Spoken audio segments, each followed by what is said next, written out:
नमस्कार सर्वांना, श्री स्वामी समर्थ. तुम्हा सगळ्यांचं आपल्या चॅनलमध्ये खूप खूप मनापासून स्वागत आहे. आजचा दिवस तुम्हाला खूप छान आनंदाचा जाऊ दे हीच स्वामींची चरणी प्रार्थना करते आणि आजच्या व्हिडिओला सुरुवात करते. तर आजच्या व्हिडिओमध्ये आपण कुलदेवीला नवस कसा बोलावा याबद्दलची अगदी डिटेल माहिती बघणार आहोत. बघा, आपली कुलदेवी ही आपल्या घराची संरक्षण करता असते, रक्षण करता असते आणि जिच्या कुळामध्ये आपण जन्म घेतलो ती कुलदेवी कोणती आहे हे सुद्धा आपल्याला माहीत पाहिजे. बघा, कधीकधी आपल्याला आपली कुलदेवीच माहीत नसते आणि आपल्या कुलदेवीची सेवा करायचं सोडून आपण दुसऱ्याच देवी देवतांची सेवा करत असतो. म्हणजे थोडक्यात काय, आपण आपल्या आईची सेवा सोडून मावशीची सेवा करत असतो. कधीकधी आपण आपल्या ग्रामदेवतेची सेवा करत असतो. पण आपली जी ग्रामदेवता असते ती आपली कुलदेवी कधीच असू शकत नाही, हे लक्षात घ्या. आता कुलदेवी कशी ओळखायची? महाराष्ट्रामध्ये 3.5 शक्तिपीठं आहेत कुलदेवीची. तर बघा, त्यातलं पहिलं म्हणजे तुळजापूरची तुळजाभवानी, त्यानंतर सप्तशृंगी, त्यानंतर माहूरची रेणुकादेवी आणि कोल्हापूरची अंबाबाई. तर या 3.5 शक्तिपीठांपैकीच तुमची एक कुलदेवी असू शकते. तर आता या 3.5 शक्तिपीठांपैकी तुमची जी कुलदेवी आहे त्या कुलदेवीची सेवा आपल्या घरामध्ये रोज होणं आवश्यकच आहे.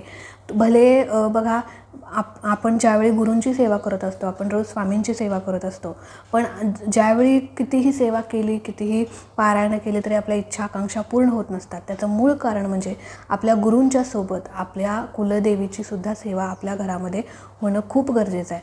कारण आपली कुलदेवी आपल्या घराचं संरक्षण करत असते आणि तिची आठवण काढणं, तिचं रोज घरामध्ये स्मरण होणं हे खूप महत्त्वाचं आहे. तरच ती आपल्या घराचं संरक्षण करत असते.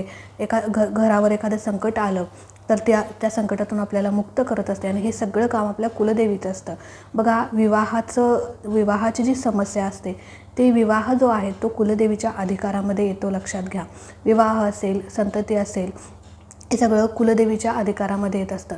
जर तुमच्या घरामध्ये एखादी विवाहाची समस्या असेल, एखाद्या मुलीचा विवाहच जमत नसेल, तर तुमच्या घरामध्ये कुलदेवीचा मानसन्मान होतो का नाही, कुलदेवीची सेवा होते की नाही, हे पहिल्या जाणून घ्या. तर आता बघा, ज्यावेळी आपल्याला अनेक सवय असते की कुलदेवीला किंवा म्हणजे बसल्या बसल्या ठिकाणी आपण अनेक देवी देवतांना नवस बोलत असतो. कधीकधी आपण आपल्या कुलदेवीला पण नवस बोलतो की हे देवी माते, माझं हे होऊ दे पूर्ण, मी असं करेन. ते कधी करत असतो? ज्यावेळी आपल्यावर अनेक संकट ओढत असतात, कधीकधी आपली कामं मार्गी लागत नाहीत, मग ते काम मार्गी लागावं म्हणून आपण नवस बोलत असतो. एखादी आजारी व्यक्ती त्या आजारातून बाहेर पडावी म्हणून आपण नवस बोलत असतो. एखादं शुभकार्य घरात घडावं म्हणून आपण नवस बोलत असतो. पण ज्यावेळी आपण नवस बोलतो ते कधीकधी आपण असंच जाता उठता बसता कधीही नवस बोलतो, पण कधीकधी ते नवस आपल्या लक्षातसुद्धा राहत नाहीत आणि ते नवस आपण विसरून जातो आणि त्याचे दोष आपल्याला लागत असतात. बघा, ज्यावेळी आपण नवस बोलतो त्यावेळी आपली कुलदेवी ती आपली इच्छा लगेच पूर्ण करत असते, पण आपण नवस फेडण्याची वाटसुद्धा ती बघत असते. त्याच्यामुळे बोललेला नवस फेडणंसुद्धा खूप महत्त्वाचं आहे. आता नवस कसा फेडावा, किंवा जर एखादा नवस तुमच्या लक्षामध्ये नसेल, तुम्ही बोलला आहे किंवा तुमच्या पूर्वजांनी किंवा कोणीही तुमच्या घरामध्ये नवस बोलला आहे आणि तो नवस तुमच्या लक्षात नसेल, तर त्या नवसाची पूर्तता कशी करावी याचासुद्धा व्हिडिओ आपल्या चॅनलवरती नक्कीच येणार आहे. तो व्हिडिओसुद्धा तुम्ही नक्की बघा. तर आजच्या व्हिडिओमध्ये आपण आपल्या कुलदेवीला योग्य पद्धतीने नवस कसा बोलावा, जेणेकरून आपली कुलदेवी आपली जी काही इच्छा आहे, समस्या आहे, त्यातून आपल्याला मुक्त करेल आणि आपण जो नवस बोललेला आहे तो आपल्या लक्षात सुद्धा राहील. कधीकधी आपण नवस बोलतो पण तो बोललेला नवस आपल्या लक्षात राहत नाही, काय बोललो हे पण आठवत नाही, असं होऊन जातं. पण योग्य पद्धतीने नवस कुणी बोलावा, कधी बोलावा याबद्दलची सुद्धा सगळी माहिती डिटेल आपण या व्हिडिओमध्ये बघणार आहे. तर बघा, आता नवस बोलणं म्हणजे आपण सहज बोलून जातो, पण फेडताना आपल्याला अनेक अडचणींचा सामना करावा लागतो. कधीकधी नवस फेडताना बऱ्याच अडचणी आपल्या वाट्यात येतात. तर बघा, काय करायचं, तुम्हाला आता तुमच्या आयुष्यामध्ये कोणतीही अडचण असो, बघा, आपण शेवटी खूप प्रयत्न करतो, पण सगळं देवांच्या, आपल्या कुलदेवीच्या हातात असतं, आपल्या गुरूंच्या हातात असतं. खूप प्रयत्न करून थकतो आणि शेवटी आपण जातो कुणापाशी, देवापाशी. देवा, माझी ही इच्छा पूर्ण कर, मी असं करेन. आपण महाराजांनासुद्धा काही प्रार्थना करत असतो की माझं हे काम होऊ दे, मी एवढे पारायण करेन, तेवढे पारायण करेन. पण नवस बोलत असताना आता आपल्या कुलदेवीला, बाकीच्या देवी देवतांचं नाही, पण आपल्या कुलदेवीला नवस कशा पद्धतीने बोलला पाहिजे हे आपण बघूया. बघा म्हणजे स्वामींच्या केंद्रामध्ये पण सांगितलं जातं की ज्यावेळी तुम्ही तुमची समस्या घेऊन केंद्रामध्ये जाता त्यावेळी पहिल्यांदा तुम्हाला सांगितलं जातं की तुमची कुलदेवीची सेवा तुम्ही रोज करता का, किंवा तुमच्या कुलदेवीचा वर्षातून एकदा तुम्ही मानसन्मान करता का. मग आपल्याला आठवतं की अरे आपण कुलदेवीची सेवाच करत नाही, किंवा आमची कुलदेवी कोणती आहे हेच आम्हाला माहीत नाही. तर अशा वेळी मग आपल्याला आठवतं की हां आम्ही ह्या नवस बोलला होता, तो फेडायचा राहून गेला. अशा प्रकारे आपलं होऊन जातं. पण अशा पद्धतीने जर आता मी जसं सांगणार आहे तशा पद्धतीने जर म्हणजे आणि ही योग्यच पद्धत आहे, मी काही माझ्या मनाचं सांगत नाही. आपल्या स्वामींच्या केंद्रामध्ये जशी पद्धत सांगितलेली आहे तीच मी तुमच्यासोबत शेअर करते. तर आता कुणी नवस बोलावा. बघा घरातील जी कुलस्त्री असते, मग घरातली कुलस्त्री ही घरातील लक्ष्मी असते आणि कुलस्त्रीने हा नवस बोलावा शक्यतो.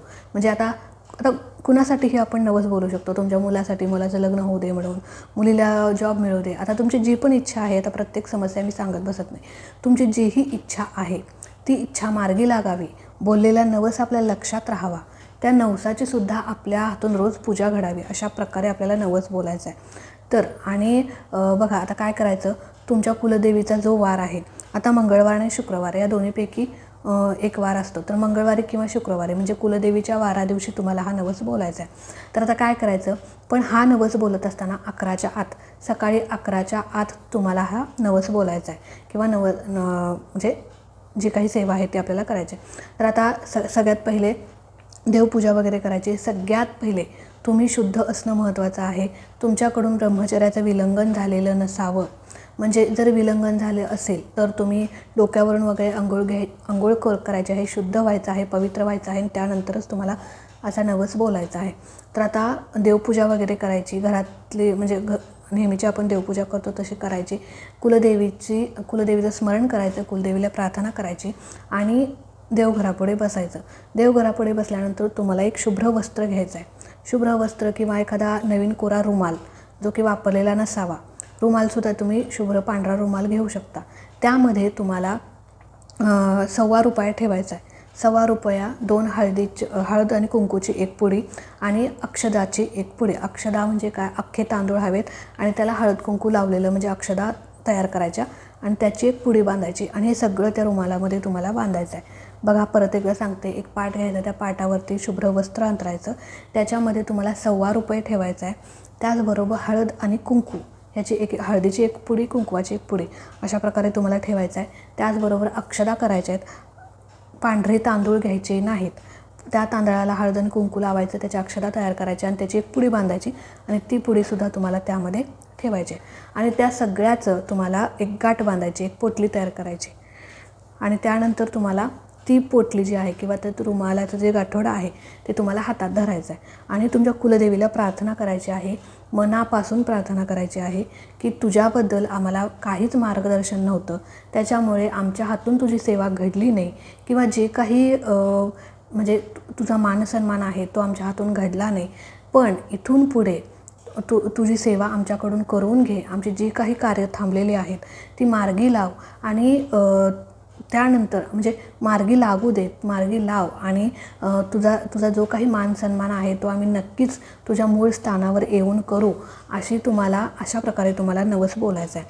आता आणि रोज म्हणजे अशा प्रकारे परत एकदा मी सांगते, ती पोटली हातात धरायची, त्यानंतर म्हणायचं की तुझं मार्गदर्शन, तुझ्या सेवेबद्दल आम्हाला मार्गदर्शन नव्हतं, त्याच्यामुळे तुझी सेवा आमच्या हातून घडली नाही, त्याबद्दल आम्हाला क्षमा कर आणि इथून पुढे तुझी सेवा आमच्याकडून करून घे आणि तुझी सेवा रोज आमच्या हातून घडू दे आणि आत्तापर्यंत जी काही आमची कार्य थांबलेली आहेत ती कार्य मार्गी लागू दे, तू मार्गी लाव आणि तुझं कृपाछत्र आमच्या घरावर, परिवारावर राहू दे, तुझं संरक्षण कवच आमच्या घरावरती राहू दे आणि